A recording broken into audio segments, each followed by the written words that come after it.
Hello viewers, welcome to our channel. నేను చరణ్ పరమి. కొత్త government వచ్చిన దగ్గర నుంచి ఏపీలో ప్రతిపక్షానికి మూడినట్టయింది. ఒక్కొక్కరుగా నాయకులు కావచ్చు, ప్రభుత్వానికి సహకరించిన అధికారులు కావచ్చు, అనేక మంది అరెస్ట్ అవుతూ ఉన్నారు. అనేక మంది మీద కేసులు నమోదవుతూ ఉన్నాయి. సో గత కొద్ది రోజుల క్రితం కూడా కొంతమంది నాయకుల మీద, మాజీ ఎమ్మెల్యేల మీద, ఎంపీల మీద కేసులు నమోదవుతూ వచ్చాయి. ఇప్పుడు చూసుకుంటే ఆంధ్రప్రదేశ్ మాజీ CID chief IPS Sunil Kumar మీద కేసు నమోదైంది. ఇప్పుడు ఆయన సిఐడిగా ఎంతో పేరు తెచ్చుకున్న వ్యక్తి, ఆయన మీద కేసు నమోదవడం చూసుకుంటే దాని వెనక కారణాలు కూడా రాజకీయ కారణాలే కనిపిస్తున్నాయి. ఇదేమీ వేరే తరహాదేమి కాదు. సో గత కొద్ది రోజులుగా ఎవరైతే నాయకుల మీద కేసులు నమోదవుతూ వచ్చాయో, ప్రభుత్వంలో ఉన్నప్పుడు వాళ్ళు చేసిన దుశ్చర్యలు కావచ్చు, వాళ్ళు అధికారాన్ని ఉపయోగించుకున్న తీరు కావచ్చు, వీటన్నిటి వల్ల అనేక విమర్శలు కూడా ఎదుర్కొన్నారు గత ప్రభుత్వంలో వైసీపీ నాయకులు. జగన్ ప్రభుత్వ అధికారుల్ని, వాళ్ళ పోలీసుల్ని దుర్వినియోగం చేస్తున్నారు, వాళ్ళ జులుం ఈ ప్రతిపక్షాల మీద ప్రదర్శిస్తున్నారు అంటూ అనేక వార్తలు కూడా మనం చూసాం. సో అదే కోణంలో వాళ్ళు ఎప్పుడైతే గవర్నమెంట్ దిగిపోయిందో, కొత్తగా కూటమి గవర్నమెంట్ వచ్చిన తర్వాత నుంచి కూడా ఈ అధికారులందరినీ రెడ్ బుక్ అనే పెట్టుకొని ప్రతి ఒక్కరు నాయకులు, ఈ లోకేష్ కావచ్చు, అలాగే చంద్రబాబు కావచ్చు, రెడ్ బుక్ అని పెట్టుకొని ఇలాంటి అధికారులను లిస్ట్ చేసుకుంటూ వాళ్ళ హిట్ లిస్ట్లో చేరుస్తూ వస్తున్నారు. సో ఇప్పుడు ఒక్కొక్కరి మీద వాళ్ళు యాక్షన్ తీసుకోవడం మొదలుపెట్టారు. ఆ విధంగా ఆ యాక్షన్లో భాగంగా ఈ కేసు నమోదైనట్టుగా కనిపిస్తుంది. ఎందుకంటే ఈ కేసు పెట్టిన వ్యక్తి, కేసు పెట్టిన తీరు, ఇవన్నీ గమనిస్తే అలా కనిపిస్తుంది. అసలు ఈ సునీల్ కుమార్ మీద ఎందుకు ఇలా కేసు నమోదైందని చూస్తే, ఆయన 2021లో ఆయన సిఐడి చీఫ్గా ఉన్నప్పుడు ఆయన ఆధ్వర్యంలో 2021లో నరసాపురం ఎంపీగా ఉన్న రఘురామకృష్ణంరాజుని కొన్ని విద్వేష వ్యాఖ్యలు చేశారని, అలాగే ప్రజల్ని తప్పుదారి పట్టించే వ్యాఖ్యలు చేశారని, శాంతి భద్రతలకు భంగం కలిగించేలా ఆయన మాట్లాడారంటూ ఆయన మీద కొన్ని కేసులు పెట్టి ఆయన అరెస్ట్ చేయడం జరిగింది. అరెస్ట్ చేసిన తర్వాత ఆయన్ని పోలీస్ స్టేషన్లో కొట్టారు, బాగా హింసించారు అని చెప్పేసి, ఆయన్ని చంపడానికి కూడా ప్రయత్నం చేశారు అని చెప్పేసి ఆయన రఘురామకృష్ణంరాజు కేసు పెట్టారనమాట. అది గుంటూరులోని నగరంపాలెం పోలీస్ స్టేషన్లో కేసు నమోదైంది. సో దీన్ని బట్టి చూస్తే ఆయనని వాళ్ళు హింసించడాన్ని దృష్టిలో పెట్టుకొని ప్రస్తుతం గవర్నమెంట్ కూడా, ఇప్పుడు ఆయన టీడీపీ ఎమ్మెల్యేగా ఉన్నారు. సో ప్రస్తుతం గవర్నమెంట్ వాళ్ళదే కాబట్టి ఆయన తన అధికారాలను ఉపయోగించుకొని వీళ్ళని ఈ కేసులో పెట్టడం జరిగింది. ఈ కేసులో సునీల్ కుమార్తో పాటు మరికొంతమంది కూడా ఉన్నారు. ఆ వ్యక్తులు ఎవరంటే ఐపీఎస్ సీతారామాంజనేయులు, విజయపాల్, సూపరింటెండెంట్, వీళ్ళంతా ఉన్నారనమాట. సో వీళ్ళందరి మీద యాక్షన్ తీసుకోవాలని చెప్పేసి ఆయన కేసు పెట్టడం జరిగింది. సో ఇక ఆ కేసు మీద దర్యాప్తు జరుగుతుంది. సో ఖచ్చితంగా వీళ్ళ మీద యాక్షన్ తీసుకునే అవకాశం కూడా ఉంది.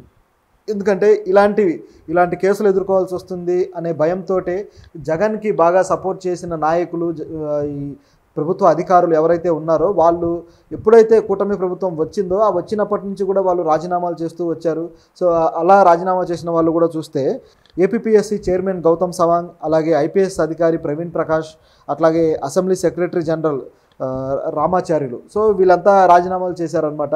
ఇక మరికొంతమంది అధికారులు కూడా రాజీనామాలు చేసే ఉద్దేశంలో ఉన్నట్టుగా తెలుస్తుంది. అలాగే మరికొంతమంది మీద కేసులు కూడా నమోదయ్యే అవకాశం కూడా ఉందన్నమాట. ఎందుకంటే ఎవరిని వదిలిపెట్టే ఉద్దేశంలో లేరు వీళ్ళు. ప్రస్తుతం అయితే ప్రజలు ఈ విషయాల మీద దృష్టి పెట్టట్లేదు. ఆంధ్రప్రదేశ్లో ప్రజలంతా కూడా ఈ అమరావతి డెవలప్మెంట్ మీద, అలాగే ఈ ఎయిర్పోర్ట్ల మీద, వీటికి సంబంధించి ఇప్పుడు నిన్ననే మెట్టెక్ జోన్కి సంబంధించిన సదస్సు జరిగింది. వీటి మీద ఇవన్నీ పత్రికల్లో మెయిన్ వార్తలుగా వస్తూ ఉన్నాయి. సో ప్రజలంతా వీటి మీద దృష్టి పెట్టారనమాట.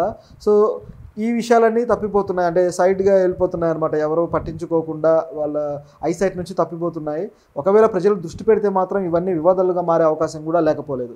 ఎందుకంటే ఇవి కక్షపూరితంగా పెట్టే వాటిలా కనబడుతున్నాయి. మరి వీళ్ళు తప్పు చేయలేదా? గత నాయకుల సమక్షంలో వీళ్ళు, ఈ ప్రభుత్వ అధికారులు వాళ్ళకి తొత్తుల్లాగా, వాళ్ళకి చెంచాల్లాగా పనిచేయలేదా అంటే అది కూడా నిజమే. ఎందుకంటే ఈ ప్రభుత్వం అనే కాదు, ఇప్పుడు వచ్చిన ప్రభుత్వంలో కూడా అధికారులు అలాగే పనిచేస్తారు. వాళ్ళకు కావాల్సిన నాయకులని, వాళ్ళకి కావాల్సిన అధికారులని ఏరి కోరి ప్రభుత్వ అధికారులు నియమించుకుంటారు. ప్రభుత్వ నాయకులు, ఎమ్మెల్యేలు కావచ్చు, మంత్రులు కావచ్చు.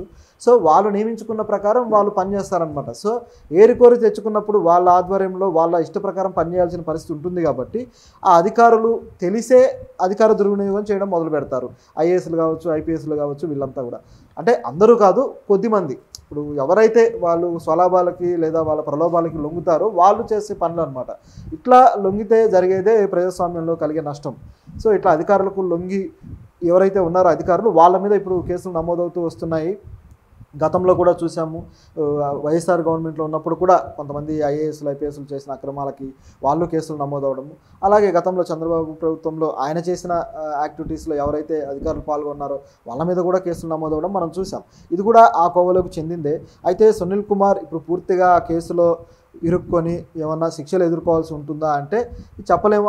అది జరగచ్చు కూడా. ఎందుకంటే వీళ్ళకు ఇప్పుడు రాజకీయ పరంగా ప్రతిపక్షం గట్టిగా లేదు కాబట్టి, వీళ్ళకు రాజకీయపరమైన ఒక బలమైన బ్యాక్గ్రౌండ్ ఇప్పుడు వాళ్ళకు లేదు కాబట్టి వాళ్ళు శిక్షలు ఎదుర్కొనే అవకాశం కూడా ఉంది.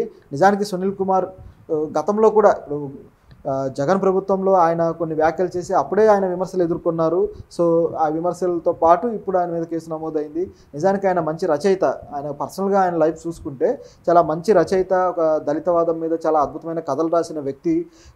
చాలామంది స్ఫూర్తి కూడా కలిగించారు. ఒక దళిత యువకులు ఇట్లా ఐపీఎస్లు కావాలి అనే యాంగిల్లో అంతే ఏదో ఒక స్పిరిట్ తోటి ఎంతో గొప్పగా ఆయన మొదట్లో పనిచేసి ఒక స్ఫూర్తిని నింపారు. ఆయన కథల్లో కూడా ఆ స్ఫూర్తి కనిపిస్తూ ఉంటుంది. సో ఇట్లా ఆయన ఒక మంచి సాహిత్యవేత్తగా కూడా ఆయన మంచి పేరు తెచ్చుకున్న వ్యక్తి. కానీ ఎప్పుడైతే ఈ సిఐడి చీఫ్ బాధ్యతలు తీసుకున్నారో ఒక్కసారిగా ఆయన రూట్ కానీ ఆయన ఆలోచన విధానం కానీ చాలా డిఫరెంట్గా కనపడింది ఇంతకు ముందు ఉన్నదానికి ఇప్పుడు ఉన్నదానికి కూడా.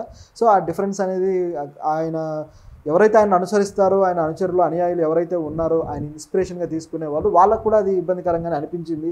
సో ఇలా ప్రభుత్వాలకి మనం కొమ్ము కాస్తూ పోతే, ఒక మంచి పొజిషన్ వచ్చినప్పుడు, మంచి అధికారిగా మనం నిలబడ్డప్పుడు కొమ్ము కాస్తే మాత్రం ఖచ్చితంగా అది స్ఫూర్తినివ్వదు మన తర్వాతి జనరేషన్స్కి కూడా.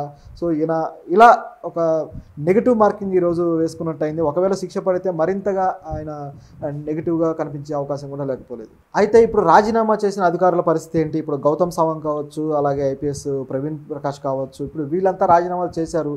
మరి వీళ్ళ మీద కేసులు పరిస్థితి ఏంటి అని చూసుకుంటే అవి కూడా జరగచ్చు, కేసులు పెట్టచ్చు అనే వాదన కూడా వినిపిస్తుంది. ఎందుకంటే ఎవరిని ఉపేక్షించే పరిస్థితిలో టీడీపీ లేదనమాట ఇప్పుడు. సో రాజీనామాలు చేసిన వాళ్ళు కూడా శిక్షలు ఎదుర్కోక తప్పదు అన్న పరిస్థితి కనిపిస్తుంది. ఒకవేళ అలా కానీ జరిగితే ఇక వాళ్ళు పూర్తిగా వాళ్ళ అధికార దుర్వినియోగానికి బలవ్వాల్సిందే.